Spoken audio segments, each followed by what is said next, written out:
Hello students, welcome to Global Online. This is Ankita Sood. So UGC NET June 2025 के paper 1 की तैयारी के लिए आज हम टीचिंग एप्टीट्यूड के 50 प्लस मोस्ट रिपीटेड क्वेश्चंस आपके लिए लेकर आए हैं। ये सवाल स्टूडेंट्स गारंटेड आपको अपकमिंग एग्जामिनेशन में भी पूछे जाएंगे। इस सीरीज में हर एक क्वेश्चन के आंसर के साथ आपको इजी एक्सप्लेनेशन में दूंगी, ताकि अगर अभी तक भी आपके कॉन्सेप्ट्स क्लियर नहीं हुए हैं तो वो बहुत आसानी से क्लियर हो जाएं। तो चलिए फिर इसी के साथ सेशन पर आगे बढ़ते हैं। The learning in which a new behavior is acquired but is not demonstrated until reinforcement is provided is known as what? Simple से लैंग्वेज में समझाती हूँ।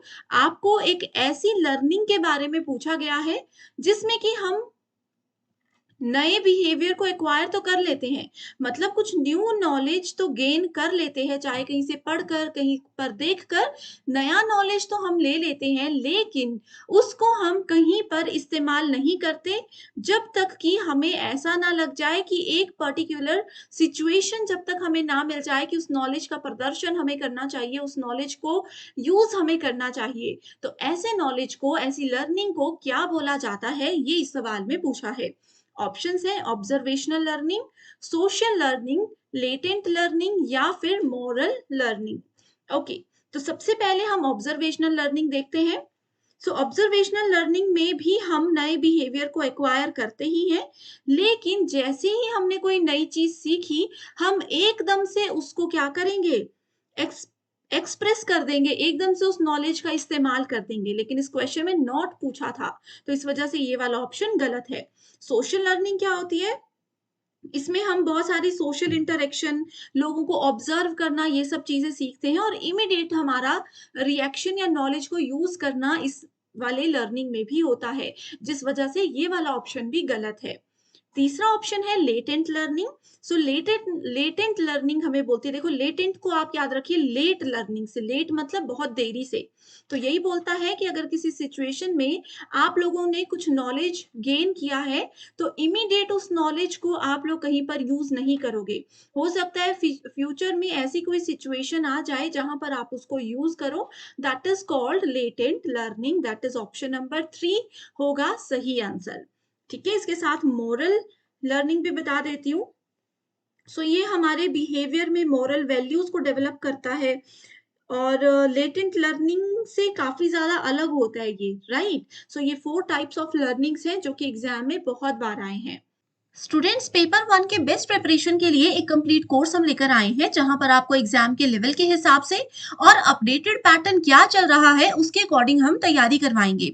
इस कंप्लीट कोर्स में आपको डेली मॉर्निंग और इवनिंग में लाइव क्लासेस मिलेंगे, जिसके साथ पेपर से पहले आपका पूरा सिलेबस तो कवर होगा ही, साथ ही 2 से 3 बार previous year questions and expected questions के साथ आपकी रिविजन भी हो जाएगी। आप सभी स्टूडेंट्स के लिए हम unit wise and full syllabus Hindi और इंग्लिश में मॉक टेस्ट भी लेकर आते हैं, जिसमें से गारंटेड सवाल पेपर में आपको देखने को मिल सकते हैं। सो न्यू बैच हमारा 14 अप्रैल से स्टार्ट हो रहा है, जिसके लिए आपको ये दोनों गिवन नंबर्स पर कांटेक्ट करना होगा। साथ ही डेमो क्लासेस जरूर देख लीजिए जो कि ग्लोबल ऑनलाइन ऐप में अवेलेबल है। स्टोर सेक्शन पर सर्च बार में आपको लिखना है कोर्स का नाम, जो कि है यूजीसी नेट 2025 पेपर 1। कंटेंट पर जाकर स्टूडेंट्स आप देख सकते हो डेमो क्लासेस के साथ साथ रिकॉर्डेड कोर्सेज भी अवेलेबल है, जिसमें आप अपने टाइम के अकॉर्डिंग कभी भी तैयारी कर सकते हो। कई students daily live classes join नहीं कर पाते, तो आप लोग इस रिकॉर्डेड सेशन से अपनी तैयारी कर सकते हो। एंड यहाँ पर देख लीजिए मॉक टेस्ट भी अवेलेबल है, जो कि आपकी फाइनल रिवीजन में आपको बहुत हेल्प करते हैं। तो इजी वे यही है कि आप ऐप डाउनलोड करके इसकी पूरी जानकारी ले लीजिए। Which of the following types of assessments would be most beneficial for assessing a student's ability to debate? अब देखो यहाँ पर असेसमेंट जो टॉपिक है, हम लोगों ने इवैल्यूएशन पढ़ा था, मूल्यांकन, ठीक है, फॉर्मेटिव इवैल्यूएशन, समेटिव इवैल्यूएशन हमने पढ़ा है, बहुत बार ही इसमें से क्वेश्चंस आते हैं। अब लेकिन इसमें पूछा गया है क्वेश्चन में कि कौन से टाइप का वो मूल्यांकन है जो कि अगर कोई एक बच्चा डिबेट में पार्टिसिपेट कर रहा है, ठीक है, जो विवाद होते हैं, वाद विवाद वाले जो कंपटीशन होता है, उसमें अगर कोई बच्चा पार्टिसिपेट कर रहा है तो सबसे ज्यादा फायदेमंद उनका मूल्यांकन करने के लिए कौन सा असेसमेंट हम यूज करेंगे। ऑप्शन है फॉर्मेटिव असेसमेंट। फॉर्मेटिव असेसमेंट क्या होता है? क्लास के दौरान, कक्षा में टीचर पढ़ाते पढ़ाते जो होमवर्क के लिए क्वेश्चंस देते हैं, that is called formative assessment. अब इसी के साथ अगला है समेटिव असेसमेंट। ये मैंने जैसे आप लोगों को एक होमवर्क क्वेश्चन दे रही हूँ, बताइए मुझे कमेंट करके कि समेटिव असेसमेंट यानी कि संकलनात्मक मूल्यांकन क्या होता है। छोटी सी डेफिनेशन कमेंट करके बताना, आप सही हो या गलत वो भी मैं आपको रिप्लाई कर दूंगी। इप्सेटिव असेसमेंट भी एक नया कॉन्सेप्ट यूजीसी नेट में पूछा जा रहा है। अगर एक स्टूडेंट अपनी प्रीवियस रिजल्ट्स या प्रीवियस नॉलेज को ही कंपेयर करता है अपने न्यू नॉलेज या न्यू कॉन्सेप्ट्स के साथ, तो उसको इप्सेटिव असेसमेंट बोला जाता है, जिसको हिंदी में स्वमानक मूल्यांकन कहा जाता है। अपने आप का ही वैल्यूएशन कि मेरे मिड टर्म में इतना मैंने स्कोर किया था, फाइनल टर्म में मैं इतना स्कोर कर रहा हूं, तो क्या मूल्यांकन है, दैट इज कॉल्ड इप्सेटिव असेसमेंट। सो सही आंसर क्या हो जाएगा, performance assessment. So performance assessment क्या करता है, ये बेसिकली डिबेट वगैरह में बच्चों को अगर देखना है, असेस करना है उनकी एबिलिटीज कि उन्होंने कितना सीखा है और वो कैसे रिप्रेजेंट कर रहे हैं चीजों को, ये फॉर्मेटिव असेसमेंट हमें बताता है। सो परफॉर्मेंस असेसमेंट बेनिफिशियल है स्टूडेंट्स की एबिलिटी को चेक करने के लिए, स्पेशली डिबेट में जो भी हमारा नॉलेज है, स्किल्स है या वर्क हैबिट्स हैं, वो भी ये रिप्रेजेंट करने में मदद करता है।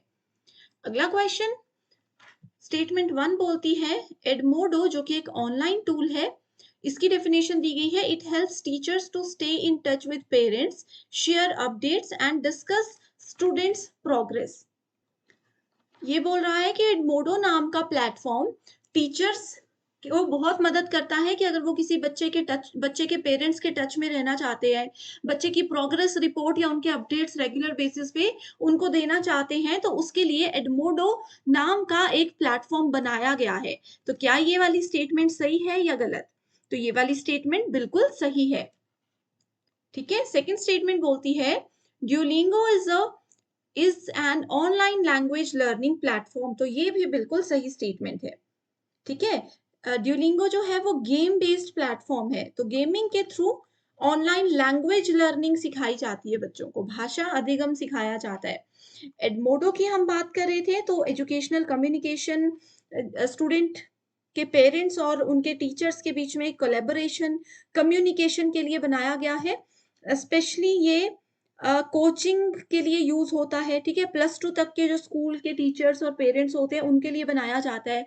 इसमें टीचर ना सिर्फ पेरेंट्स के साथ कांटेक्ट कर सकते हैं, बल्कि जो भी ऑनलाइन पढ़ाते समय का कंटेंट होता है, जैसे पीडीएफ्स हम आपको देते हैं, ग्रुप्स में शेयर करते हैं, वैसे ही अगर पेरेंट्स के साथ कंटेंट शेयर करना होगा तो उसके लिए एडमोडो यूज हो सकता है। क्विज इसमें हम जनरेट कर सकते हैं एज अ टीचर, असाइनमेंट्स हो सकती हैं। ओके, तो ये बहुत ही ज्यादा इंपॉर्टेंट क्वेश्चन है, इसमें दोनों स्टेटमेंट सही हैं। Which of the following are the components of pedagogical analysis of teaching and learning? So pedagogical analysis क्या होता है, सबसे पहले हम ये देखेंगे। So पेडागॉजी किससे जुड़ा हुआ है, पेडागॉजी का मतलब होता है एक art and science of teaching school children.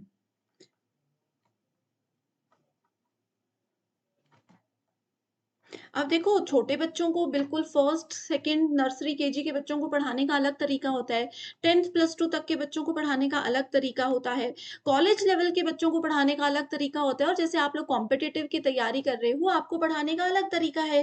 तो जो आर्ट होता है स्कूल के बच्चों को पढ़ाने का, जो बीएड इत्यादि में सिखाया जाता है, वो पेडागॉजी के अंदर आता है। सो इसमें पूछा है कि इसके कॉम्पोनेंट्स कौन कौन से हैं टीचिंग लर्निंग के दौरान।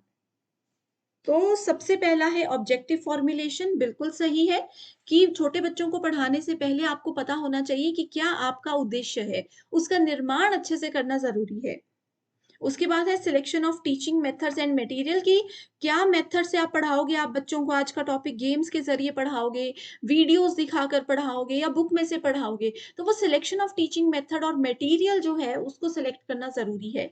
तो ए एंड बी देखो कहाँ पर है, यहाँ पर ए नहीं है, यहाँ पर बी नहीं है, यहाँ पर भी ए नहीं है, तो हम आंसर तक पहुंच गए, दैट इज कंटेंट एनालिसिस अच्छे से एनालाइज करना कि हमारी सामग्री जो है वो सही है, बच्चों को आसानी से समझ आएँगी चीज़ें या नहीं। सिलेक्शन ऑफ इवैल्यूएशन डिवाइसेज़ की मूल्यांकन करने के लिए हमें क्या-क्या करना चाहिए। तो ये सवाल एक तो आप लोगों से ऐसे पूछा गया है और थोड़ा-सा घुमा-फिरा करके भी पूछा जा सकता है, बट बातें और 4 पॉइंट्स यही एज़ इट इज़ रहेंगे। That is option number 3। In self directed learning metacognitive knowledge includes what? So metacognitive knowledge क्या होता है? अभी भी देखो जून 2024 में यूजीसी नेट में मेटाकॉग्निशन का क्वेश्चन एज इट इज पूछा गया था, राइट? मेटाकॉग्निशन होता है अपने आप की लर्निंग को समझना। अब जैसे मैं बोल रही हूँ, मान लीजिए कि मैं बोलती हूँ कि मैं टीचिंग एप्टीट्यूड मैंने जब एग्जाम में पढ़ा था तो मैंने 2 घंटे में पूरा सिलेबस पढ़ लिया था। ठीक है, कोई बच्चा बोलेगा कि 2 घंटे में नहीं, मुझे तो हो सकता है कि 2 दिन लग जाए। कई बच्चे बोलेंगे कि 6 से 7 घंटे में हम लोग उसको कर सकते हैं। तो अगर आप अपनी लर्निंग एबिलिटीज को समझ जाते हो, उस अकॉर्डिंग तैयारी करते हो, तो उसको मेटा कॉग्निशन बोला जाता है। जैसे कई बच्चे होते हैं जिनको अपनी हैंडराइटिंग में ही समझ आता है, कई ऐसे जो पीडीएफ्स में से भी पढ़ लेंगे, कई ऐसे जो पीडीएफ को प्रिंट करवा कर पढ़ेंगे, बुक बनाकर उसकी पढ़ेंगे। तो ये मेटा कॉग्निशन होता है जो अपने आप की एबिलिटीज को हम समझते हैं कि हम कैसे समझ पा रहे हैं, कैसे पढ़ पा रहे हैं। ठीक है, तो सेल्फ डायरेक्टेड लर्निंग में मेटा कॉग्निटिव नॉलेज के अंदर क्या क्या चीजें आती हैं? सो इसके अंदर कॉन्टेक्चुअल नॉलेज होता है या नहीं? अगला है फैक्चुअल नॉलेज। कॉन्टेक्चुअल नॉलेज हमें बोलता है कि जो भी जिस भी कॉन्टेक्स्ट में हम बात कर रहे हैं, तो ये होना भी बहुत जरूरी है। ठीक है, अगला आ जाता है फैक्चुअल नॉलेज की तथ्यों के बारे में भी जानकारी होना बहुत जरूरी है, बिल्कुल सही। इसके बाद आ जाता है procedural knowledge, absolutely true. Technology का नॉलेज होना जरूरी नहीं है और प्रैक्टिकल नॉलेज भी होना जरूरी नहीं है। तो सही आंसर आ जाएगा ए, बी एंड सी, राइट? इसके अलावा भी नॉलेज होते हैं, ए बी सी तो है ही। ठीक है, इसके अलावा होता है एक डिक्लेरेटिव नॉलेज। ठीक है, प्रोसीजरल हम लोगों ने पढ़ लिया, और एक होता है कंडीशनल नॉलेज। तो ये 5 प्रकार के नॉलेज होते हैं, ये 3, और डिक्लेरेटिव और कंडीशनल, इसको नोट कर लेना। ठीक है, which learning style involves the extent to which students approach learning material in a way that helps them understand the meaning of the material? एक ऐसे लर्निंग स्टाइल को हमें यहाँ पर ढूंढ कर निकालना है जिसमें स्टूडेंट इस तरीके से लर्निंग मटेरियल की ओर बढ़ते हैं, इस तरीके से लर्निंग मटेरियल को अप्रोच करते हैं जिससे वो मटेरियल उन लोगों को मदद करेगा उस कॉन्सेप्ट को आसानी से समझने में। तो ऑप्शंस है surface styles, impulsive styles, deep style या फिर रिफ्लेक्टिव स्टाइल। तो इसका सही आंसर है option number 3, that is deep styles. ठीक है, सो लर्निंग स्टाइल्स में डीप स्टाइल्स होता है जिसका डायरेक्ट डेफिनेशन यहाँ पर है। उसके बाद एक आ जाता है प्रैक्टिकल स्टाइल, प्रैक्टिकल के जरिए जिसमें सिखाया जाता है। एक है सरफेस स्टाइल। ठीक है, सरफेस स्टाइल क्या होता है? लर्नर इसमें जो एक टास्क दिया गया है उसके लिए जो जो रिक्वायरमेंट्स है सिर्फ उतना ही पढ़ते हैं, प्रॉपरली वो चीजों को नहीं समझते, वो सिर्फ याद रखते हैं, रट्टा मारते हैं एक तरह से, उसको सरफेस स्टाइल्स बोला जाता है। ठीक है, और लास्ट है इम्पल्सिव स्टाइल, जिसका दूसरा नाम इम्पल्सिव और सॉरी रिफ्लेक्टिव स्टाइल को इम्पल्सिव स्टाइल भी बोला जाता है। ठीक है, ये उनके लिए यूज किया जाता है जो लर्नर्स बहुत ज्यादा स्लो होते हैं। कई बच्चे बहुत धीरे धीरे चीजों को समझते हैं ना, कि शुरू में वो गलतियां भी करेंगे, फिर रिपीट करेंगे, फिर समझेंगे, तो रिफ्लेक्टिव या फिर इम्पल्सिव स्टाइल उनके लिए होता है। when component when competent readers encounter new sentences, एक रीडर जब कोई नई सेंटेंस को समझता है इन देयर नेटिव लैंग्वेज, अपनी देशज भाषा में, अपनी जो लैंग्वेज है उसमें किसी सेंटेंस को वो समझता है, and they read them automatically, और उसके बाद क्या करता है, वो एक बार उसको समझ लिया उसके बाद वो अपने आप ही उनको पढ़ लेते हैं। तो ये कौन सा ट्रांसफर होता है, कौन सी लर्निंग का ये एग्जाम्पल है? हाई रोड, नियर ट्रांसफर, लो रोड या फार ट्रांसफर? तो इसका सही आंसर है लो रोड ट्रांसफर। अब बाकी के जो ट्रांसफर्स हैं, हाई रोड, नियर और फार, ये बहुत ही ज्यादा इंपॉर्टेंट है। इसकी डेफिनेशन मैं यहाँ पर नहीं बताऊंगी, जो अंकिता सूद नाम का एक टेलीग्राम चैनल मैंने बताया उसको सर्च कर लीजिए। अंकिता सूद नाम का, मेरी फोटो भी लगी हुई है, उसमें सर्च कर लीजिए। और वहाँ पर आप लोगों को इसका अपने हैंड रिटन नोट्स का मैं फ़ोटो भेज देती हूँ, जिसमें सारे ट्रांसफ़र आ गए हैं। जल्दी से इसको जॉइन कर लीजिए, ठीक है? स्टेटमेंट 1 बोलती है, in teacher centered learning the teacher gives up the traditional decision making role and chooses instead the role of facilitator who focuses on students feelings. तो टीचर सेंटर्ड लर्निंग में क्या होता है, जिसमें टीचर फोकस रखता है कि कैसे पढ़ाना है, क्या मेथड यूज करना है।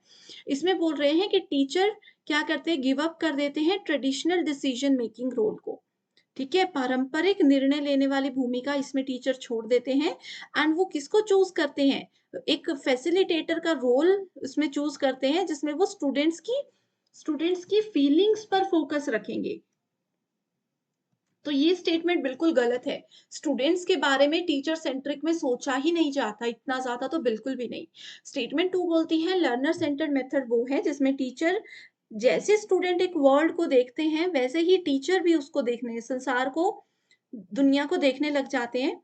और लर्नर सेंटर में टीचर एक ऐसा एटमॉस्फेयर बना देते हैं जिसमें कम्युनिकेशन करना आसान होता है।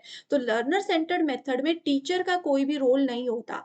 टीचर ये सब चीजें लर्नर सेंटर्ड मेथड के अंदर कभी भी नहीं करते हैं, ठीक है? तो इसलिए दोनों स्टेटमेंट्स गलत हैं।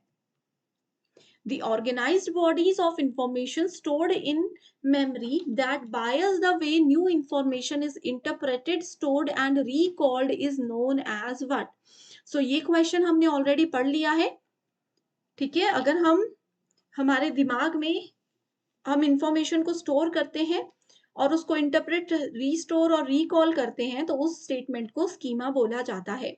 स्टूडेंट्स, अगर सेशन पसंद आ रहा है और चाहते हो कि मैं ऐसे ही, जैसे मैंने अभी दिसंबर 2023 के रिसर्च के क्वेश्चंस लाए, टीचिंग के क्वेश्चंस लाए हैं, वैसे ही रिसर्च के, कम्युनिकेशन के क्वेश्चंस आपके साथ लेकर आती रहूं, मुझे कमेंट करके बता दो। और अगर सेशन पसंद आ रहा है, मुझे थोड़ा मोटिवेट करने के लिए कमेंट भी जरूर कर देना।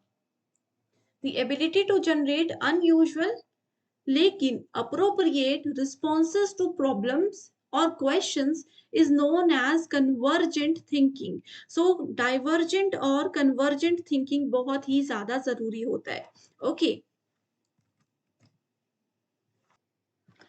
So convergent thinking को हिंदी में लिखा हुआ है अभी सारी सोच। सो कन्वर्जेंट थिंकिंग बेसिकली क्या होता है, अब देखो, मान लो मेरे पास ना किसी प्रॉब्लम के सॉल्यूशन बहुत सारे निकल कर आ रहे हैं, ठीक है? अब मुझे समझ नहीं आ रहा कि कौन सा सॉल्यूशन मैं फॉलो करूं, तो उसके लिए हम कन्वर्जेंट थिंकिंग का यूज करते हैं और उन सब में से एक सिंगल बेस्ट सॉल्यूशन ढूंढते हैं, ठीक है? एक सही आंसर ढूंढना चाहिए अगर मल्टीपल पॉसिबिलिटीज में हम कंफ्यूज हो रहे हैं। तो अनयूजुअल लेकिन अप्रोप्रिएट रिस्पॉन्स जो होता है प्रॉब्लम का, उसको सर्च करने की यहाँ पर बात की गई है। तो ये स्टेटमेंट बिल्कुल सही है। स्टेटमेंट 2 बोलती है, ability to produce responses that are based on primarily on knowledge and logic, उसको डाइवर्जेंट थिंकिंग बोलते हैं। कि जो हमारे पहले के नॉलेज और लॉजिक के बेस पर हम रिस्पॉन्सेज या रिजल्ट्स तक पहुंचते हैं, वो डाइवर्जेंट थिंकिंग होती है। यानी कि अब सारी सोच होती है, ऊपर वाली अभी सारी सोच थी, ये नीचे वाली डाइवर्जेंट यानी कि अब सारी सोच है। सो डाइवर्जेंट क्या होता है? डाइवर्ट हो जाना, एक रास्ते पे चल के आगे दो रास्ते आगे हम बोलते हैं यहाँ से तो रास्ता डाइवर्ट हो रहा है, ठीक है? तो डाइवर्जेंट का मतलब ऐसे याद रखे, मल्टीपल सॉल्यूशन आप देख सकते हो। तो both the statements are correct. A good examination system should, अच्छी परीक्षा प्रणाली क्या चाहती है? एक रिकॉग्नाइज करती है एक बच्चे की क्रिएटिविटी, उनकी रचनात्मकता को पहचानती है? नहीं, ठीक है? रिकॉग्नाइज्ड चाइल्ड इंडिविजुअलिटी, व्यक्तिगतता पहचानती है एक बच्चे की। एनकरेज करती है रोट लर्निंग को, गुड एग्जामिनेशन क्या रोट लर्निंग को एनकरेज करता है या नहीं करता है? एक एग्जामिनेशन सिस्टम जो होता है वो बच्चों में, देखो, बच्चे एग्जाम से एक रात पहले पढ़ के रट्टा मार कर भी पेपर पास कर लेते हैं, तो ये रोट लर्निंग को भी करते हैं, लेकिन एग्जामिनेशन नई थिंकिंग को इम्प्रूव या एनकरेज नहीं करता है। तो सही आंसर क्या है? B and C, that is option number 2। knowing that you find algebra more difficult than your sister does, but that you could improve with practice is an example of what? So एक example यहाँ पर दिया है, इसमें बोला है कि आपको पता है कि अपनी बहन की तुलना में बीज गणित यानी कि अलजेब्रा आपको थोड़ा मुश्किल लगता है, लेकिन आपको ये भी पता है कि अगर आप थोड़ी सी प्रैक्टिस करोगे तो आप इस चीज को इम्प्रूव कर सकते हो, इस अभ्यास करने से सुधार कर सकते हो। तो ये किसका एग्जाम्पल है? ऑप्शंस है self regulation, Meta cognition, self discipline या फिर ऑटोमेशन। ओके, सो देखो स्टूडेंट्स, आप लोगों को इस सवाल में ये समझना है कि आप क्या कर रहे हो, कंपेयर कर रहे हो एक पर्सन की, ठीक है, किसी एक पर्सन की मेंटल एबिलिटीज को किसी दूसरे पर्सन की मेंटल एबिलिटीज के साथ कंपेयर किया जा रहा है। तो वहां पर हमेशा मैंने आपको बताया है कि मेंटल एबिलिटीज का मतलब क्या होता है, कि हम कॉग्निटिव एबिलिटीज की बात कर रहे हैं, तो कॉग्निटिव तक आप पहुंच गए। एंड जब भी कंपैरिजन किया जाता है मेंटल एबिलिटीज का, तो उसको मेटा कॉग्निशन कहा जाता है। That is option number 2। Okay, so देखिए मेटा कॉग्निशन में एक और क्वेश्चन ये बन सकता था कि एग्जैक्टली इसकी डेफिनेशन क्या होती है। जब भी हम अपने थॉट प्रोसेस को समझते हैं, उसके बारे में जानना चाहते हैं और उसको किसी दूसरे के साथ कंपेयर करते हैं, तो उसको मेटा कॉग्निशन बोला जाता है। अब जैसे कि आप लोगों को पता है कि पेपर 1 में 10 यूनिट्स हैं, ठीक है, आपको मैक्सिमम, जैसे मुझे पता है कि मुझे मैथ्स नहीं आता तो मैं नहीं कर पाऊंगी, इसलिए मैं बिल्कुल लास्ट में मैथ करती हूँ, बीच में अपना टाइम वेस्ट नहीं करती। तो ये मेरी मेटा कॉग्निशन है, अति संज्ञता है कि मुझे पता है मैथ्स मुझे टफ लगता है, तो मुझे अपनी अवेयरनेस है, अपनी एबिलिटीज की अवेयरनेस है और उसकी अंडरस्टैंडिंग है। समझ गए? स्टेटमेंट 1 बोलती है meta cognition is the understanding about one's own use of language. So अभी हमने पढ़ा ये वाला क्वेश्चन दिसंबर 2023 में आया था। इसमें बोल रहा है कि मेटा कॉग्निशन अंडरस्टैंडिंग होती है अपने लैंग्वेज के यूज की, तो ये स्टेटमेंट गलत है। मैंने आपको क्या बताया, Meta cognition understanding about one's own thought process, अपनी एबिलिटीज, अपनी अवेयरनेस को समझना मेटा कॉग्निशन कहलाता है, जिस वजह से ये वाली स्टेटमेंट आपकी गलत हो गई है। सेकेंड स्टेटमेंट बोलती है mnemonics is the knowledge about our own thinking process. ठीक है, तो ये वाली स्टेटमेंट भी गलत है, क्योंकि स्टेटमेंट 2 में जो डेफिनेशन दी गई है ये आपकी मेटा कॉग्निशन की डेफिनेशन है। मेटा कॉग्निशन होता है process, it is a process that the knowledge about own thinking process. ठीक है, सो न्यूमेनिक्स क्या होता है? Mnemonics basically it refers to technique और strategies use to improve the memory. आपकी जो मेमोरी है या फिर रिटेंशन पावर है या रिकॉल करना किसी इंफॉर्मेशन को, वो पावर है, उसको बूस्ट अप करना, उसको एनहांस करना, जो प्रोसेस कहलाता है उसको न्यूमोनिक्स बोला जाता है, स्मृति विज्ञान बोला जाता है। ठीक है, अब जैसे मान लो कि मैंने कोई चीज पढ़ी हुई थी, मैं उसको रिकॉल पेपर में नहीं कर पा रही हूँ, ठीक है, तो मैं उस एबिलिटी को, अपनी उस पावर को कैसे बूस्ट अप करूंगी, उसकी प्रक्रिया को कैसे बढ़ाऊंगी, उस प्रक्रिया को न्यूमोनिक्स कहा जाता है। ओके, तो both the statements are here absolutely incorrect. Which of the following is national coordinator of Swayam courses for non-technical post graduation education? So बहुत आसान और बहुत ज्यादा इंपॉर्टेंट क्वेश्चन है। आप लोगों को सबसे पहले तो ये पता है कि स्वयं प्रभा में 9 नेशनल कोऑर्डिनेटर्स होते हैं। ठीक है, 9 नेशनल कोऑर्डिनेटर्स क्या करते हैं? ये अलग अलग सब्जेक्ट, अलग अलग फील्ड में कोर्सेज डेवलप करने और उनको हैंडल करने का काम करते हैं। आपको यहाँ पर ध्यान रखना है नॉन टेक्निकल और पोस्ट ग्रेजुएशन में। तो पहला ऑप्शन है all India council for technical education. So इस वाले ऑप्शन को तो हम पहले ही गलत कर देंगे। क्यों? क्योंकि इसमें टेक्निकल, नाम में ही टेक्निकल लिखा हुआ है और हमें नॉन टेक्निकल टर्म को ढूंढना है, तो पहला ऑप्शन आपका गलत हो गया। सेकंड ऑप्शन है national institute of technical teachers training and research. So इसमें भी देखिए टेक्निकल आ गया, ये भी गलत हो जाएगा। अगला है national council of education, educational research and training, that is NCERT।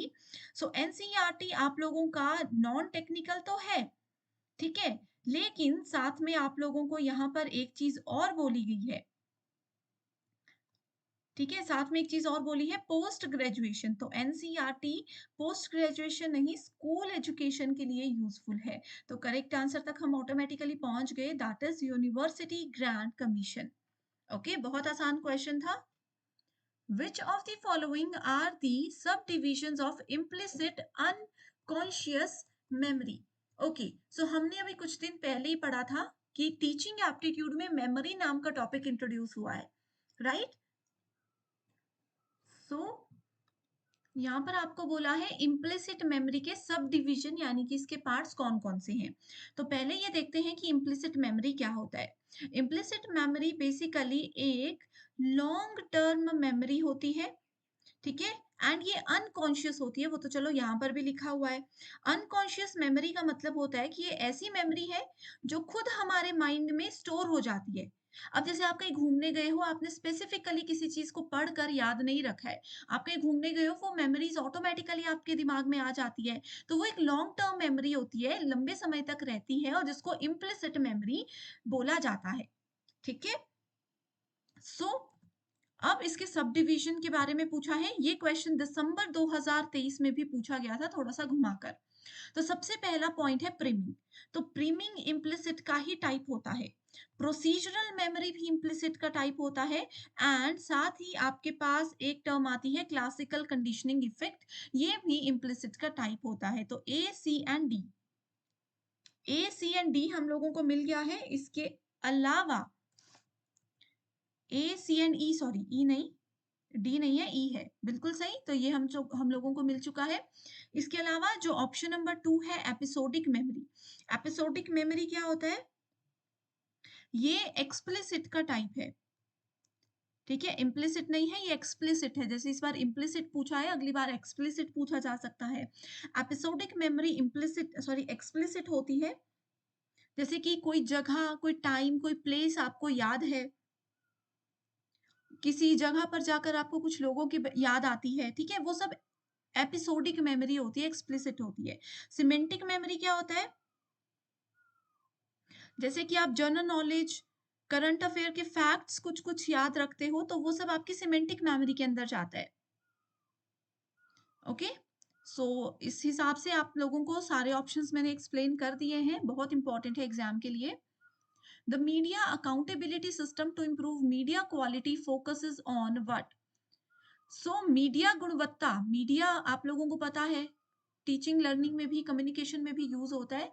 So media की गुणवत्ता में सुधार करने के लिए मीडिया अकाउंटेबिलिटी सिस्टम किन किन चीजों पर फोकस करता है? Evaluation, audience control, monitoring, education, feedback. ये आपका यूनिट 4 का क्वेश्चन इसमें आ गया है, कम्युनिकेशन यूनिट का क्वेश्चन है, ठीक है। तो क्या क्या होता है? इवैल्यूएशन, अब किसी भी चीज की अकाउंटेबिलिटी करनी है, उसको इंप्रूव करना है, तो मूल्यांकन करना भी जरूरी है कि कहाँ पर कमी आ रही होगी। ऑडियंस को कंट्रोल कर लेंगे तो वो उस चीज को इस्तेमाल नहीं करेंगे अच्छे से, ठीक है। मॉनिटर करना भी जरूरी है, ध्यान रखना भी जरूरी है।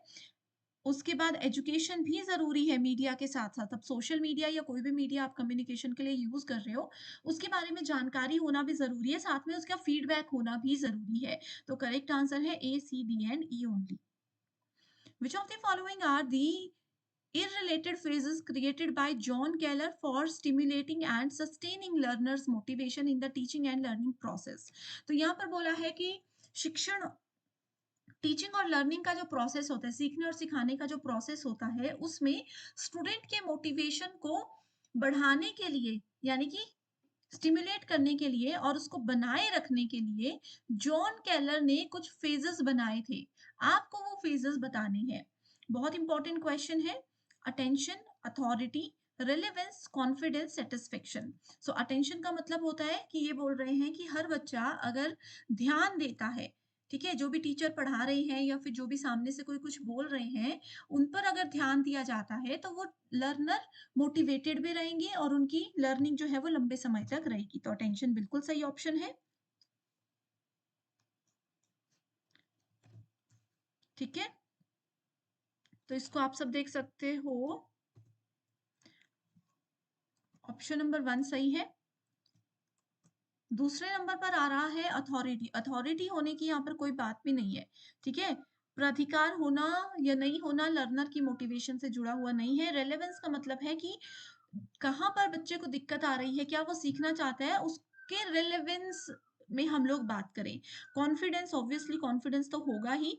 और लास्ट है सेटिस्फेक्शन, स्टूडेंट के लर्निंग आउटकम की और स्टूडेंट्स की लर्निंग की जो सेटिस्फेक्शन है, संतोष है, that is also very important. So correct answers क्या आ जाएंगे? A, C, D and E only, that is option number 1। Which of the following is a major advantage of online learning over offline? Online, अब देखो आप लोग मेरे ये sessions देख रहे हो, ऑनलाइन लर्निंग है, ऑफलाइन लर्निंग आज तक स्कूल में आप लोगों ने की है, तो क्या डिफरेंस है दोनों में? लिमिटेड एक्सेस कि आप लोगों को सब कुछ नहीं मिल सकता, सीमित पहुंच है, ठीक है, सीमित लोगों तक ही इन वीडियोस की पहुंच हो सकती है। नहीं है, ऐसा तो कुछ नहीं है, कोई भी कहीं पे बैठ के भी पढ़ सकता है। फ्लेक्सिबिलिटी मतलब जब आपका मन करे, अब जैसे ये सेशंस मेरे सुबह 7 बजे अगर होते हैं, तो आप लोग इन सेशंस को हो सकता है 5 दिन बाद देख रहे हो, 10 दिन बाद देख रहे हो, या सेम डे पे रात को देख रहे हो, ठीक है, तो फ्लेक्सिबिलिटी होती है। कॉस्ट ज्यादा है, फ्री वीडियोस मेरी यहाँ पर आप देख रहे हो तो कॉस्ट ज्यादा है? नहीं है, फ्री में तो है। इंटर एक्टिविटी, अंतर गतिविधि भी नहीं होती है, तो क्या इसकी एडवांटेज है? फ्लेक्सिबिलिटी, कि कोई बच्चा ऑनलाइन क्लासेस कभी भी कहीं से भी अपने अकॉर्डिंग अटेंड कर सकता है। चॉइस बेस्ड क्रेडिट सिस्टम, ये जून 2023 का पेपर का क्वेश्चन है। Choice based credit system has been adopted only in the central universities of India. So ये बोल रहा है कि choice based credit system CBCS, जो कि एनईपी ने रेकमेंड किया था, ये सिर्फ सेंट्रल यूनिवर्सिटीज जो है इंडिया की, सिर्फ वही इसको अडॉप्ट करेंगी, वही इसको यूज करेंगी, बाकी कोई नहीं करेगा। तो ये तो गलत है। सीबीसीएस सेंट्रल, प्राइवेट, पब्लिक सब यूनिवर्सिटीज के लिए एप्लीकेबल एक रूल बनाया गया है, ठीक है। इसके अलावा तो ये वाली स्टेटमेंट गलत है। Choice based credit system assign credit based on the learning outcomes of course, आपके कोर्स का जो आपने सीखा है, उसका जो आपका आउटपुट आया है, जो रिजल्ट आया है, उसके हिसाब से आपको क्रेडिट देती है। तो ये सवाल बिल्कुल सही है। First is false, second is true. Statement 1 बोलती है Moodle is an example of learning management system. Okay, so बहुत इंपॉर्टेंट सवाल है ये। सो मूडल क्या होता है? मूडल बेसिकली एक ऑनलाइन लर्निंग प्लेटफॉर्म है जो कि लर्निंग मैनेजमेंट सिस्टम का एग्जाम्पल है। तो ये स्टेटमेंट तो बिल्कुल सही है। लर्निंग मैनेजमेंट सिस्टम क्या होता है? ये बेसिकली एक एजुकेशनल मटेरियल प्रोवाइड करवाने के लिए ऑनलाइन लर्निंग एनवायरनमेंट बनाया गया है। इसमें जो भी टीचर्स हैं वो अपलोड कर सकते हैं और ऑर्गेनाइज कर सकते हैं रीडिंग मटेरियल को, एंड स्टूडेंट्स उसको इजीली एक्सेस कर सकते हैं, इजीली उसको पढ़ लिख सकते हैं, ठीक है।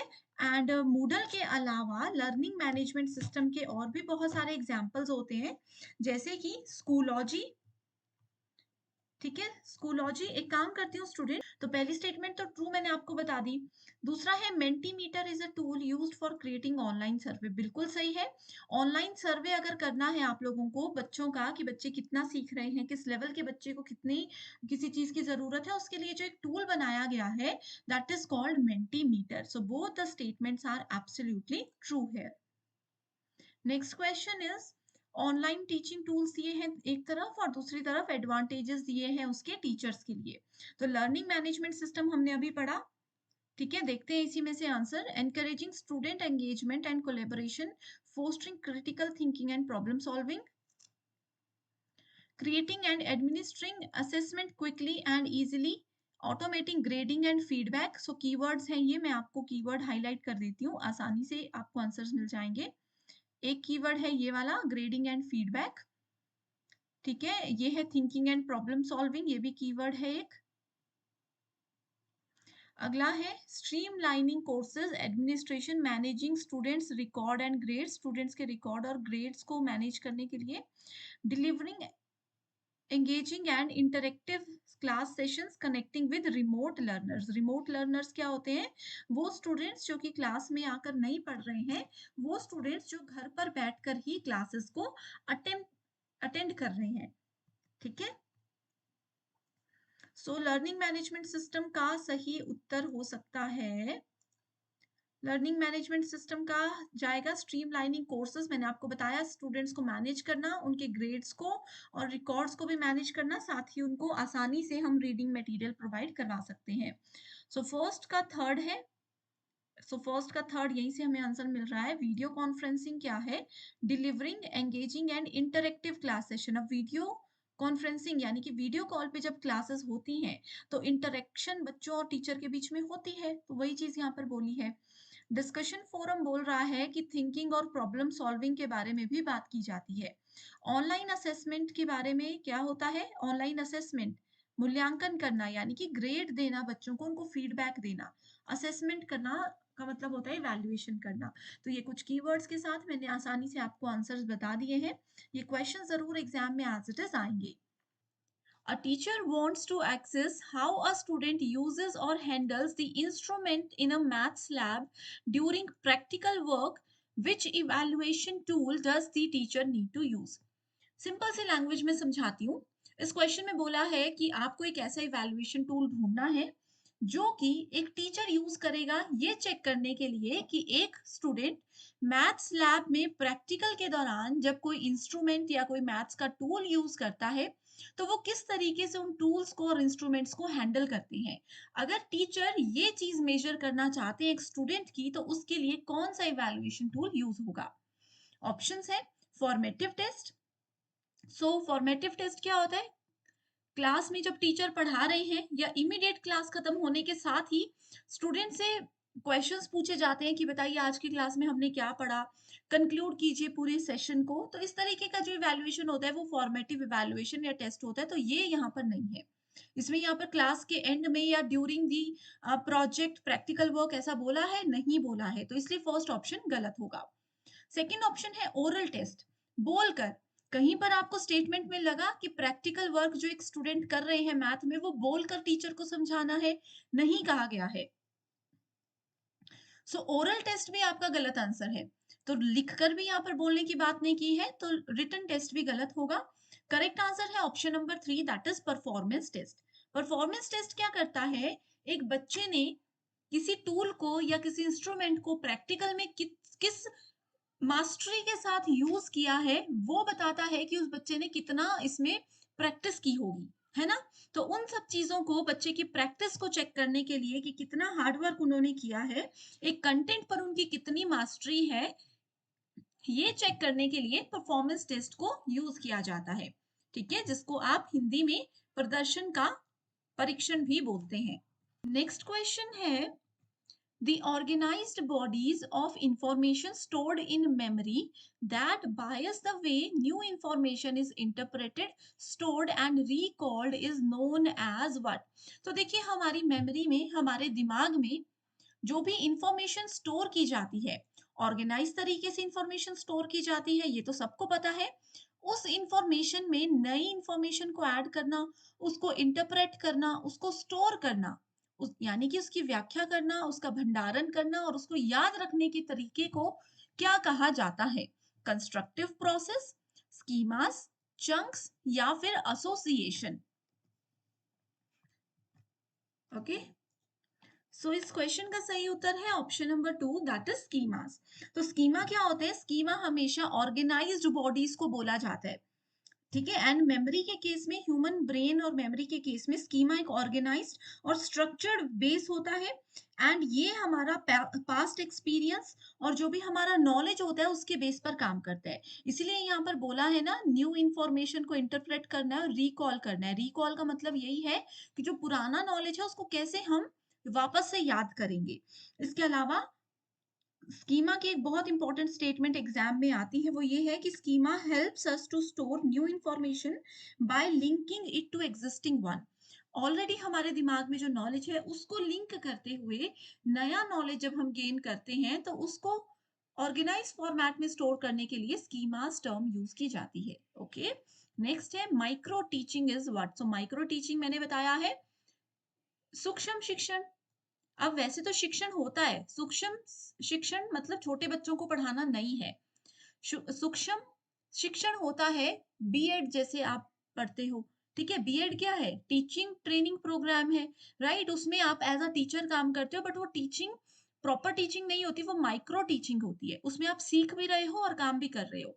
तो माइक्रो टीचिंग क्या होती है, स्केल डाउन टीचिंग इसको बोला जाता है।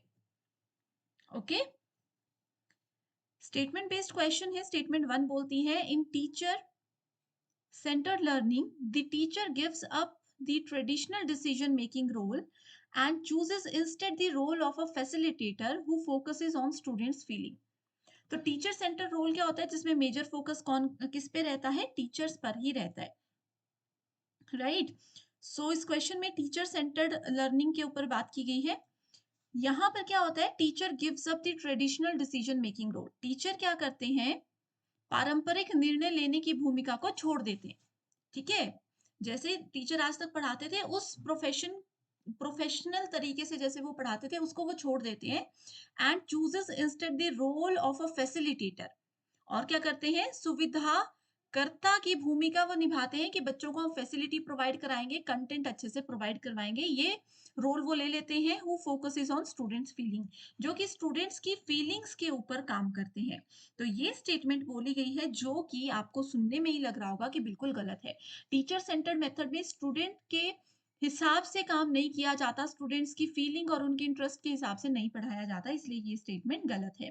सेकंड बोलती है, in learner centered method the teacher attempts to see the world as students see it.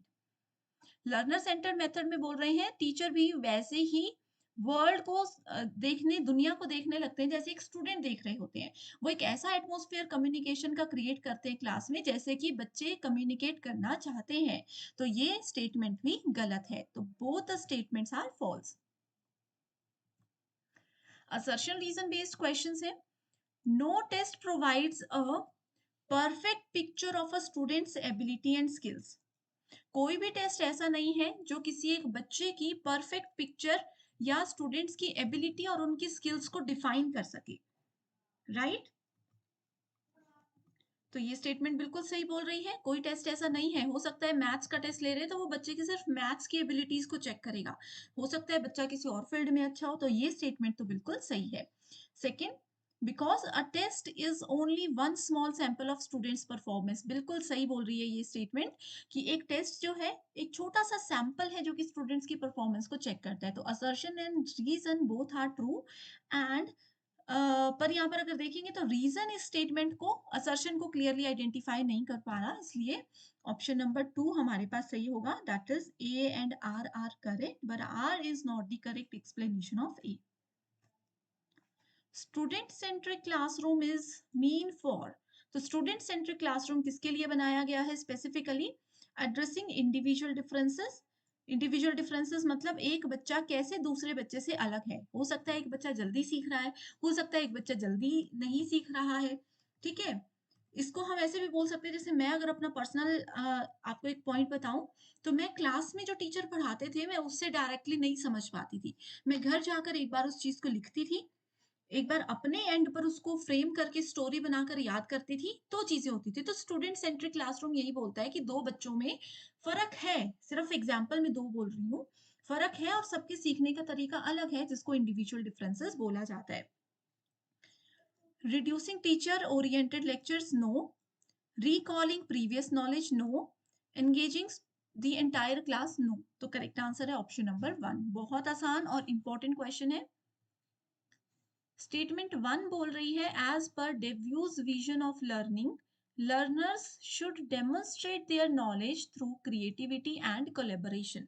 So Dewey ने लर्निंग का एक फ्रेमवर्क प्रोवाइड करवाया था और उनके हिसाब से उनको ये लगता था कि लर्नर जो है उनको they should demonstrate their knowledge, वो अपने नॉलेज को डेमोन्स्ट्रेट करें क्रिएटिविटी और कोलैबोरेशन के जरिए, जो कि बिल्कुल सही स्टेटमेंट है। डेव्यू ने एज इट इज यही कहा था।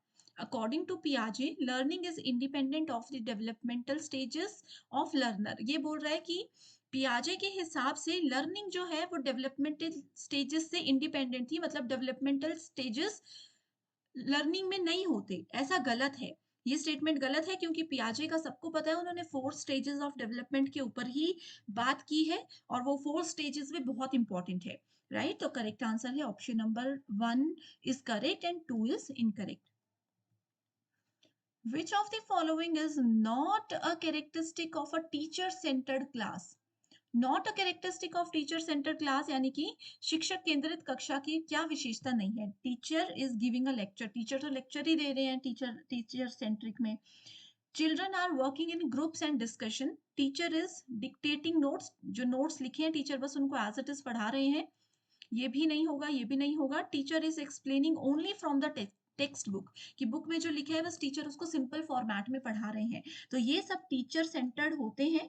इसमें नॉट पूछा है तो नॉट में आ जाएगा कि children are working in groups and discussion, की बच्चे ग्रुप में बैठे हैं, डिस्कस कर रहे हैं किसी टॉपिक और नॉलेज अपना बढ़ा रहे हैं। ये एक लर्नर सेंटर्ड मेथड है जो कि बेस्ट मेथड माना जाता है। तो करेक्ट आंसर यही होगा ऑप्शन नंबर 2। नेक्स्ट है a teacher notices students are not engage during lecture, teacher ने नोटिस किया कि मैं तो पढ़ा रही हूँ लेकिन बच्चे सुन नहीं रहे हैं, तो कौन सी स्ट्रेटेजी उनकी एंगेजमेंट को इंप्रूव करने के लिए टीचर को करनी चाहिए? इनकॉर्पोरेटिंग इंटरएक्टिव एक्टिविटीज, इंटरएक्टिव गतिविधियों को शामिल करना चाहिए। Increasing length of lecture, lecture की लेंथ बढ़ा देने से इंटरेस्ट आएगा, बच्चे और बोर हो जाएंगे, तो ये गलत है। क्लासरूम में डिस्कशन कम कर देना, ये तो कोई सॉल्यूशन नहीं है। असाइनिंग मोर होमवर्क, ये भी गलत है। तो करेक्ट आंसर है option number 1, that is incorporating interactive activities. Which of the following are game based learning platforms? Okay, बहुत इंपॉर्टेंट क्वेश्चन है। गेम बेस्ड लर्निंग प्लेटफॉर्म की लिस्ट मैं ऑलरेडी आपको शेयर कर चुकी हूँ, अगर वो नहीं देखी है तो टेलीग्राम का जो नाम मैंने अंकिता सूद पेपर 1 नेट सेट प्रिपरेशन बताया उसमें सर्च कर लो, आपको मिल जाएगा। तो कहूत जो है ये तो 100% एक गेम बेस्ड लर्निंग प्लेटफॉर्म है, इसको तो आप लोग याद ही रख लो, ये हर क्वेश्चन में आता ही आता है। ठीक है, सोक्रेटिव भी है और क्विजेस भी है। ठीक है, पीजी पाठशाला नहीं है, एडमोडो भी नहीं है। ठीक है, इसको मैं एक्सप्लेन करती हूँ। सो कहूत के केस में क्या होता है, अगर एक टीचर स्टूडेंट्स के परफॉर्मेंस को एक्सेस करना चाहता है और इमीडिएट फीडबैक देना चाहता है तो वो कहूत को यूज करते हैं। ये स्टेटमेंट जो मैंने अभी बोली वो दिसंबर 2023 में पूछी गई थी। ओके, इसके अलावा अब हम सोक्रेटिव्स की बात करते हैं। सो सोक्रेटिव एक ऐसा प्लेटफॉर्म है जहां पर educators can differentiate instructions through a unique game based learning, जो टीचर पढ़ाना चाहता है उसको गेम के तरीके से सोक्रेटिव में टीचर पढ़ा सकते हैं। ठीक है, इसके अलावा क्विजेस भी जो है वो क्विज के फॉर्मेट में एक लर्निंग प्लेटफॉर्म है। गेम्स और क्विज एक ही चीज है, तो यहाँ पर ये आपका सही आंसर हो जाएगा option number 2, that is A, B and C only. In which of the following strategies of cooperative learning students are separated into an inner circle and outer circle? So आपको बोला है कि cooperative learning का type है जिसमें students को दो circle में डिवाइड किया जाता है, एक आउटर सर्कल बन जाता है, एक इनर सर्कल बन जाता है। मान लीजिए यहाँ पर कुछ बच्चे ऐसे सर्कल बनाकर बैठे हैं और कुछ बच्चे इस तरीके से बाहर सर्कल बनाकर बैठे हैं। Students in inner circle discuss and students in outer circle listen to the discussion. ये बोल रहा है कि जो अंदर वाला सर्कल है ये बच्चे डिस्कस कर रहे हैं किसी एक गिवन टॉपिक को और बाहर वाले बच्चे क्या कर रहे हैं, सिर्फ उसको सुन रहे हैं, उस चर्चा को सुन रहे हैं। तो ये कौन से टाइप का कोऑपरेटिव लर्निंग यानी कि सहकारी अधिगम का प्रकार है? ऑप्शंस है snowball, fish bowl, jigsaw, think pair share. तो बहुत ही ज्यादा इंपॉर्टेंट है ये। सबसे पहला जो ऑप्शन आप लोगों को यहाँ पर दिख रहा है वो हम देखेंगे जिगसॉ। जिगसॉ जो होता है ये भी एक कोऑपरेटिव लर्निंग का ही टाइप होता है जिसमें स्टूडेंट्स क्या करते हैं, छोटे छोटे ग्रुप्स में स्टूडेंट्स को इस तरीके से डिवाइड कर दिया जाता है और स्टूडेंट को एक स्पेसिफिक टॉपिक दिया जाता है और उस टॉपिक पर उनको जितना भी नॉलेज है वो डिस्कस करते करते स्टूडेंट उस टॉपिक में एक्सपर्ट बन जाते हैं। इसमें किसी भी तरीके का इनर सर्कल या आउटर सर्कल नहीं होता, तो कंफ्यूजन वाला पॉइंट सिर्फ बच्चों में यही रहता है। तो इसलिए यहाँ पर करेक्ट आंसर पे हम अब डायरेक्टली जाते हैं जो कि है option number 2, that is fish bowl. Fish bowl की डायरेक्ट डेफिनेशन यही है कि इसमें दो सर्कल बनाए जाते हैं, अंदर के सर्कल वाले बच्चे डिस्कस करते हैं और बाहर के सर्कल में जो बच्चे होते हैं वो सिर्फ सुन रहे होते हैं। सेम क्वेश्चन ऐसे भी पूछा जा सकता है, in collaborative learning from which of the following strategies listening skill is developed. So listening skill को डेवलप करने के लिए सबसे बेहतर कौन सी स्ट्रेटेजी है? तो इस क्वेश्चन का सही आंसर भी होगा fish bowl, that is option number 1। Which of the following curriculum development models come under technical scientific model? So curriculum development models के ये नाम दिए गए हैं, ठीक है। 4 मॉडल्स के नाम दिए हैं, open classroom model, Taba's model, Weinstein and Fantini model और Rogers model of interpersonal relation. ये सब क्या है? करिकुलम डेवलपमेंट यानी कि पाठ्यक्रम विकास करने के मॉडल्स हैं जो आपको रूल्स बताते हैं कि कैसे पाठ्यक्रम डेवलप किया जाता है। लेकिन इसमें आपको बोला है कि टेक्निकल साइंटिफिक मॉडल इनमें से कौन सा है? सो टेक्निकल साइंटिफिक मॉडल है टाबाज मॉडल, ठीक है। Open classroom model non technical model है, तो ये आप लोगों को नोट कर लेना है। Open classroom model non technical non scientific है, ठीक है। इसके अलावा अगर हम रोजर और ये दोनों ऑप्शन 3 रोजर और विंस्टन और फेंटिनी बोले, ये भी सेम कैटेगरी में आता है, नॉन टेक्निकल नॉन साइंटिफिक, ठीक है।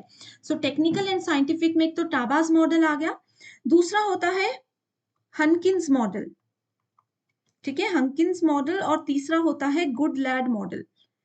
तो ये 3 क्या है? टेक्निकल साइंटिफिक मॉडल होते हैं। तो ये बहुत इंपॉर्टेंट क्वेश्चन था, एग्जाम में बहुत बार आया है। Which of the following statements best describe brainstorming method of teaching? So brainstorming बुद्धिशीलता पद्धति को सबसे अच्छा कौन सी स्टेटमेंट डिस्क्राइब करती है? इसमें क्या होता है? बेसिकली ब्रेनस्टॉर्मिंग में बच्चों को एक ग्रुप में बिठा दिया जाता है और उनको एक टॉपिक दे दिया जाता है। अब जिन बच्चों को तो टॉपिक के बारे में नॉलेज है वो तो अपना वहां पर बात रखेंगे, सबके सामने नॉलेज शेयर करेंगे। जिन बच्चों को उस टॉपिक के बारे में आइडिया नहीं है वो यहाँ पर सुन सुनकर ही चीजों को समझ जाएंगे, ठीक है। दिमाग पर जोर लगाना, इस तरीके से हम इसको याद रख सकते हैं। इसलिए क्या होता है? Production of large number of ideas, small step presentation with feedback, की छोटी सी प्रेजेंटेशन दी जाती है जिसमें बच्चों को फीडबैक भी दिया जाता है। Content delivery in liquid language, यानी कि बस जैसे टीचर्स आते हैं लेक्चर देते थे ट्रेडिशनल तरीके से, वही लिक्विड फॉर्म में दिया जाता है, ये गलत होगा। Theme based interaction among participants, so theme based interaction तो होती है पार्टिसिपेंट्स के बीच में, लेकिन बेस्ट डिस्क्राइब बोला है कि 2-3 आंसर अगर आपको सही लग रहे हैं तो उसमें से बेस्ट कौन सा होगा? तो बेस्ट है production of large number of ideas. ये ब्रेनस्टॉर्मिंग का एक इंपॉर्टेंट पॉइंट होता है। What is the correct sequence of stages in cycle of experiential learning? So, अनुभवात्मक अधिगम के चक्र में चरणों का सही क्रम आप लोगों को पूछा गया है। तो ये क्वेश्चन भी हम अपकमिंग जो एग्जामिनेशंस है उनमें एक्सपेक्ट कर सकते हैं। सबसे पहले देखिए concrete experience, reflective observation, abstract conceptualisation और एक्टिव एक्सपेरिमेंटेशन। तो सबसे पहले तो हमें इसमें कंक्रीट एक्सपीरियंस चाहिए, बिल्कुल अनुभव होना चाहिए, क्योंकि इसका नाम ही एक्सपीरियंशियल लर्निंग है, ठीक है। तो एक ठोस एक्सपीरियंस हमारे पास सबसे पहले होना चाहिए, तो ए सबसे पहले आएगा। ये 2 ऑप्शंस हमने डिलीट कर दिए। इसके बाद रिफ्लेक्टिव ऑब्जर्वेशन आ जाएगा, बिल्कुल सही है। फिर एब्स्ट्रैक्ट कंसेप्चुअलाइजेशन आ जाएगा और फिर एक्टिव एक्सपेरिमेंटेशन आ जाएगा। तो यही सीक्वेंस सही है, A B C and D. Learning objectives mean, learning objective, अब मैं आप लोगों को कुछ पढ़ा रही हूँ, आप लोग पढ़ रहे हो, समझ वो चीजें आ रही है या नहीं, ठीक है। तो उसको हम कैसे डिफाइन करेंगे? लर्निंग एक्सपीरियंस की कितना एक्सपीरियंस है आपके पास सेम चीज पढ़ने का।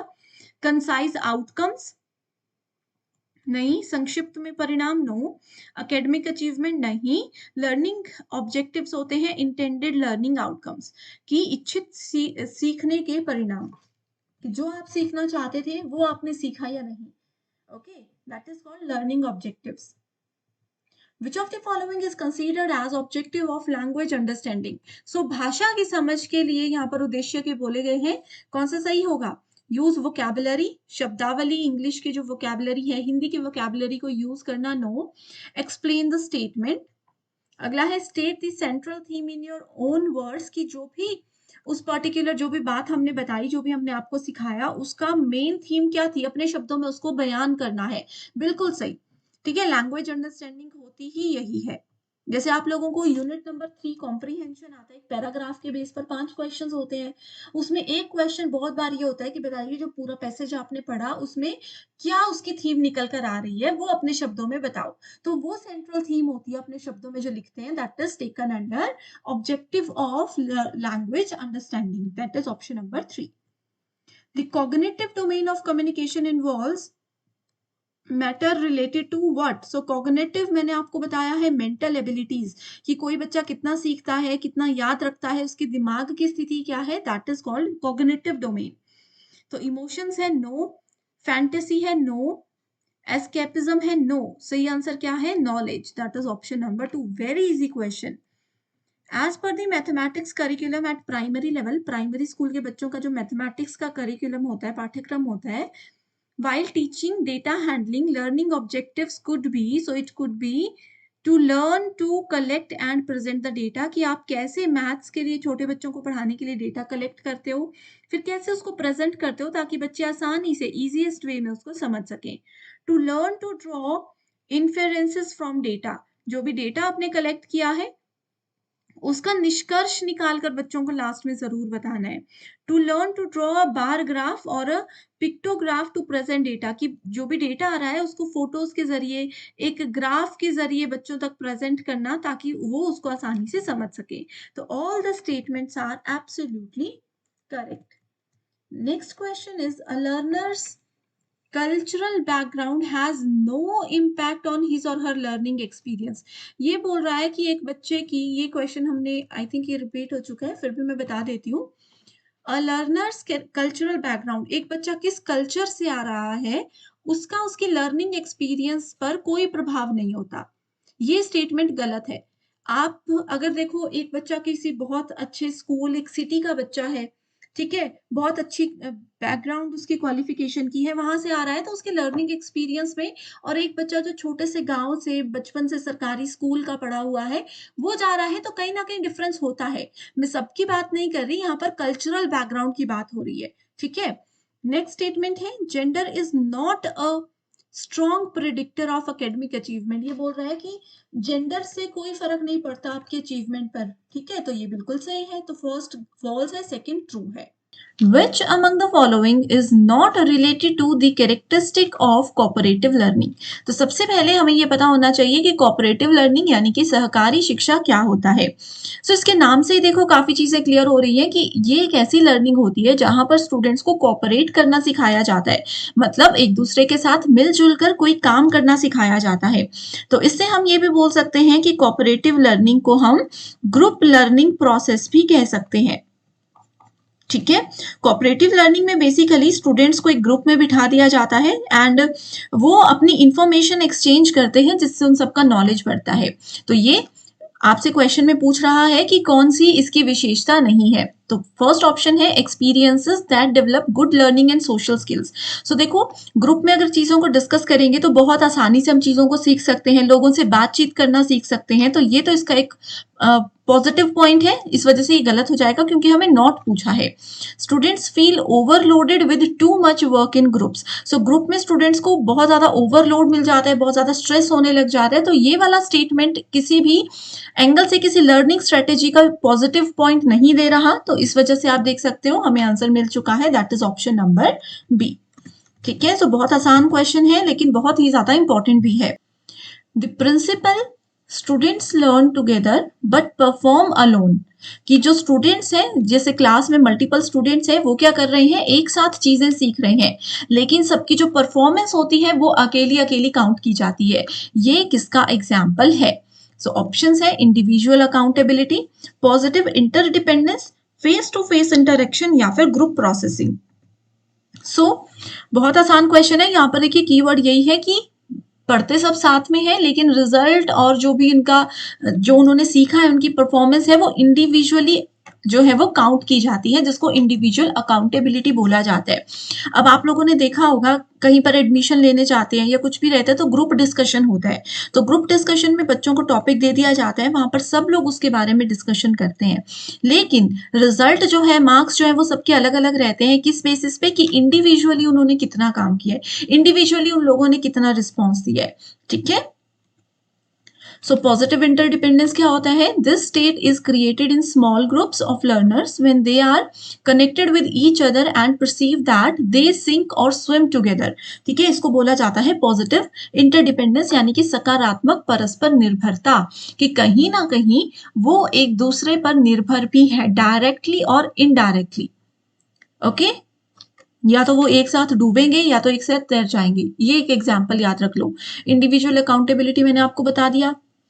फेस टू फेस, इसको प्रोमोटिव इंटरेक्शन भी बोला जाता है, सोशल इंटरेक्शन भी इसको बोला जाता है। इंटरपर्सनल, मैंने आप लोगों को डिफरेंस बताया है इंटर और इंट्रा के बीच में, वही वाली चीज को याद रख के यहाँ पर आंसर हमें मिल सकता था, है ना। और लास्ट है ग्रुप डिस्कशन, जो कि बहुत इंपॉर्टेंट है। इसमें बच्चों को एक साथ बिठाया जाता है और पूरे ग्रुप को फिर इवेल्युएट किया जाता है, ना कि उसमें एक एक पर्सन को इवेल्युएट किया जाता है। और यहाँ पर क्वेश्चन में हमें ऑलरेडी परफॉर्म अलोन बोला था, इसकी वजह से ग्रुप प्रोसेसिंग तो पहले ही गलत हो जाता है ना। स्टूडेंट्स, मैं उम्मीद कर रही हूँ कि आप लोगों को ये क्वेश्चंस बिल्कुल समझ आ रहे होंगे, बहुत इंपॉर्टेंट क्वेश्चंस है। ओके, कोई भी डाउट होगा तो आप मुझे कमेंट करके भी पूछ सकते हो। Which aspect indicates to be the most relevant in decision making process according to Kohlberg's theory of moral development? So यहाँ पर आप लोगों को ध्यान देना है कि आपसे कोलबर्ग थ्योरी के बारे में बात की गई है, और कोलबर्ग ने थ्योरी किसके लिए बनाई थी? मोरल डेवलपमेंट के लिए, बच्चों के मोरल डेवलपमेंट के लिए बनाई थी।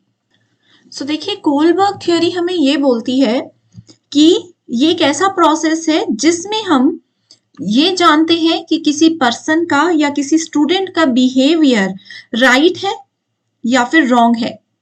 आप अगर कोई डिसीजन ले रहे हो, वो सही है या गलत है, किसी इंसिडेंट के प्रति आपका डिसीजन सही है या गलत है, आपका बिहेवियर सही है या गलत है, ये जानने के लिए जो भी एनालिसिस किया था वो कोलबर्ग थ्योरी के अंदर लिखा गया है। ठीक है, कि आप कैसे किसी मॉरल इशू पर, किसी पब्लिक इशू पर रिस्पॉन्स करते हो, रिस्पॉन्ड करते हो, वो सब चीजें कोलबर्ग थ्योरी कहती है। तो इसमें बोला है most relevant in decision making. ठीक है, अगर किसी बच्चे ने डिसीजन लेना है तो किस चीज पर ध्यान दिया जाएगा? किसी बच्चे की एज पर फोकस करेंगे? नो। नॉलेज ऑफ लॉ, कि किसी को कितना कानून का ज्ञान है? नो।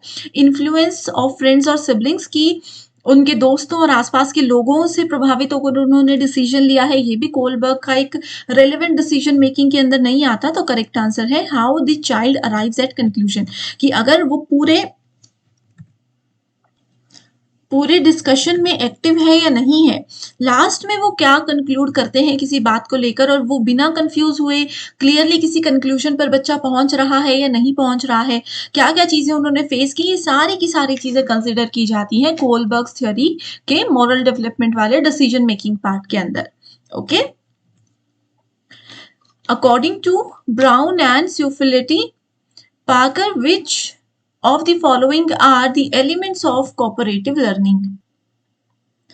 ओके, सो आपसे पूछा है कि कोऑपरेटिव लर्निंग के क्या क्या पार्ट होते हैं, तो ये बहुत इंपॉर्टेंट क्वेश्चन है।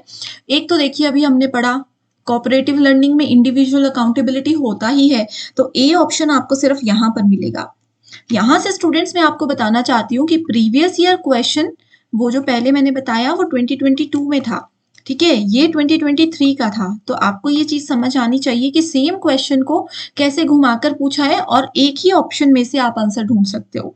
अकाउंटेबिलिटी आ गया, उसके बाद फिर आगे है ग्रुप प्रोसेसिंग। मैंने आपको पहले ही बताया था कि कोऑपरेटिव लर्निंग की ग्रुप प्रोसेसिंग लर्निंग होता है और उसमें सोशल स्किल्स भी डेवलप की जाती है।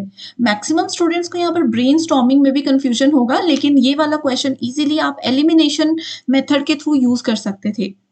समझ आ गई चीजें? पसंद आ रहा है तो मुझे एक बार बता भी दीजिएगा, ठीक है। In which of the following teaching models the learner is mostly self-directed and is responsible for his or her own learning? Self-directed होते हैं जो भी स्टूडेंट्स हैं और अपने डिसीजन के लिए वो खुद रिस्पॉन्सिबल होते हैं, वो जो सीख रहे हैं उसके लिए वो खुद रिस्पॉन्सिबल होते हैं। कौन सा मॉडल है? Andragogical model, pedagogical model, flip classroom या फिर रिफ्लेक्टिव टीचिंग मॉडल। सो यहाँ पर बोला है सेल्फ डायरेक्टेड। सेल्फ डायरेक्टेड कौन होते हैं? सेल्फ डायरेक्टेड होते हैं अडल्ट बच्चे, जो बड़ा स्टूडेंट है। आप लोग हो, आप लोग सेल्फ डायरेक्टेड हो, हम आप लोगों को एक गाइडेंस प्रोवाइड करवा सकते हैं, हम आप लोगों को कंटेंट प्रोवाइड करवाते हैं, पढ़ना तो आपने ही है, आप लोग खुद रिस्पॉन्सिबल हो मैक्सिमम चीजों के लिए, है ना। तो सेल्फ डायरेक्टेड होते हैं अडल्ट लर्नर्स, जो कि एंड्रोगॉजिकल मॉडल के अंदर आता है। अब यहाँ पर एक होमवर्क क्वेश्चन दे रही हूँ, मुझे बताइए कि पेडागॉजी मॉडल क्या होता है। जैसे अडल्ट बच्चों के लिए एंड्रोगॉजी होता है, वैसे ही पेडागॉजी मॉडल किस लेवल के बच्चों के लिए होता है, ये आप मुझे होमवर्क क्वेश्चन दे रही हूँ, कमेंट करके आंसर बताना। According to David and Johnson, which of the following are basic elements of cooperative learning. आपको ये डेविड जॉनसन इन चीजों पर ध्यान नहीं देना है, आपको सिर्फ ध्यान देना है कोऑपरेटिव लर्निंग पर। और कोऑपरेटिव लर्निंग में एक इंडिविजुअल अकाउंटेबिलिटी तो होगा ही होगा, है ना। सो यहाँ से हम एक ऑप्शन को एलिमिनेट कर पाए हैं, बाकी को नहीं कर पाए हैं। इसके अलावा पॉजिटिव इंटरडिपेंडेंस एक टर्म भी हम लोगों ने पहले पढ़ी थी, है ना। सो स्किल डेवलपमेंट के लिए भी ये बहुत ज्यादा जरूरी है।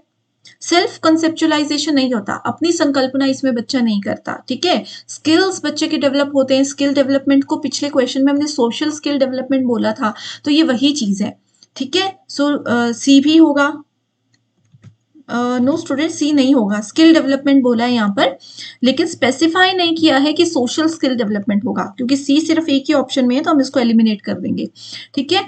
आगे है पॉजिटिव इंटरडिपेंडेंस, ये चीज भी बिल्कुल आपकी कोऑपरेटिव लर्निंग के अंदर आती है। सकारात्मक पॉजिटिव तरीके से जो है इंटरडिपेंडेंस यहाँ पर होती है, और इंटरेक्शन, एक दूसरे से बातचीत करने को भी प्रोत्साहित किया जाता है।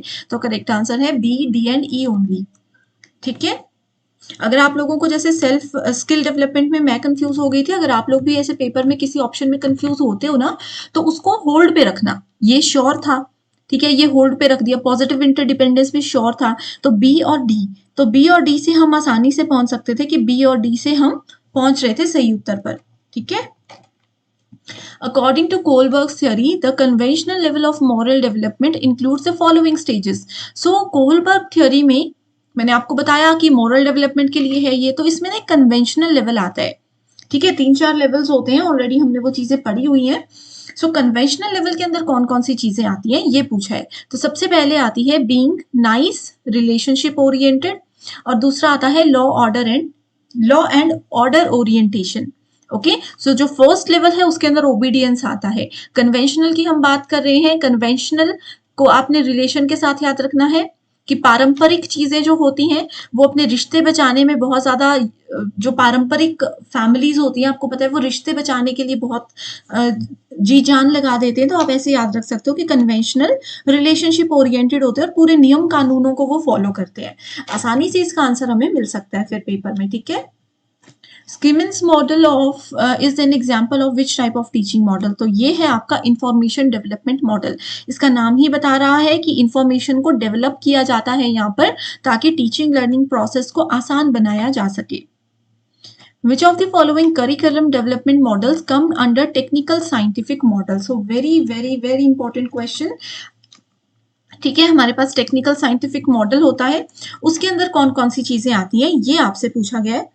तो सबसे पहले तो आ जाएगा टाबास मॉडल, ये आपका टेक्निकल साइंटिफिक है।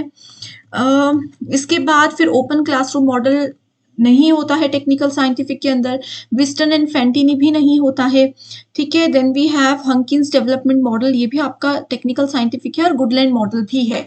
तो करेक्ट आंसर आ गया ए, डी एंड ई ओनली। ये मोस्ट रिपीटेड क्वेश्चन है, हर शिफ्ट में 2023 में तो लगभग पूछा ही गया था, है ना। सो राउंड रॉबिन, देखिए कोऑपरेटिव लर्निंग हमने पढ़ा, round robin cooperative learning strategy भी उसी के तरीके से काम करता है। कंफ्यूज नहीं होना है कि राउंड रॉबिन क्या होगा, ठीक है। आप इसको सिर्फ कोऑपरेटिव लर्निंग पर फोकस करके आंसर इसका निकाल सकते हो। In round robin cooperative learning strategy students work together to achieve a common goal और कंप्लीट अ टास्क। इसमें क्या होता है, स्टूडेंट्स एक कॉमन गोल, एक टारगेट उनको दे दिया जाता है जिसके लिए वो काम करते हैं और फिर टास्क को कंप्लीट करते हैं, यही चीज हमने पढ़ी, बिल्कुल सही है। Group investigation cooperative learning strategy students take turn sharing their ideas, thoughts और solutions within their group. तो आपको ये ऑप्शन बिल्कुल सही लग रहा होगा, लेकिन ये गलत है। टेक टर्न्स शेयरिंग बोला है यहाँ पर, ठीक है, बारी बारी से वहां पर शेयर करते हैं। तो इसकी वजह से जो है इन्वेस्टिगेशन, यहाँ पर ग्रुप इन्वेस्टिगेशन बोला है, ग्रुप डिस्कशन नहीं बोला है, ठीक है। इन दो चीजों की वजह से ये वाला ऑप्शन हमारा गलत हो गया है। और सबसे बड़ा रीजन मैं आपको ये बताती हूँ कि देखिए, आइडियाज तो शेयर होते हैं कोऑपरेटिव लर्निंग में, थॉट्स भी शेयर होते हैं, लेकिन सॉल्यूशन जो है वहां पर स्पेसिफिक प्रॉब्लम का निकले या नहीं निकले, इस चीज की कोई गारंटी नहीं होती। Which model is designed to provide students with a cognitive structure for comprehending material presented through lectures, readings and other media? So इसको एडवांस ऑर्गेनाइजर्स बोला जाता है। ये भी बिल्कुल अपडेटेड क्वेश्चन है। कौन सा ऐसा मॉडल है जो कि कॉग्निटिव स्ट्रक्चर का मतलब, कॉग्निटिव मतलब मेंटल एबिलिटी, यानी कि मेंटल जो चीजों को हम दिमाग में स्टोर करते हैं, कैसे उसको स्टोर किया जाएगा, कॉम्प्रीहेंड किया जाएगा, जो भी मटेरियल आपको प्रोवाइड करवाया जा रहा है, कैसे आप उसको दिमाग में स्टोर कर रहे हो, लेक्चर्स के थ्रू, पीडीएफ नोट्स की रीडिंग्स के थ्रू, और जैसे वीडियो मीडियाज हम आपको दे रहे हैं इनके थ्रू, तो उसको एडवांस ऑर्गेनाइजर्स बोला जाता है कि दिमाग में हम कैसे चीजों को आसानी से स्टोर करेंगे। ओके, सो इसी के साथ फिर स्टूडेंट्स सेशन को एंड करते हैं। मैं उम्मीद करती हूँ कि आपको ज़रूर पसंद आया होगा। बहुत इंपॉर्टेंट क्वेश्चंस हैं। कोई भी डाउट है तो मुझे बता दीजिए कमेंट करके, एंड जो भी होमवर्क क्वेश्चन दिया है वो भी आप आंसर ज़रूर करिएगा, ठीक है। तो thank you so much everyone, and I wish you all the very best.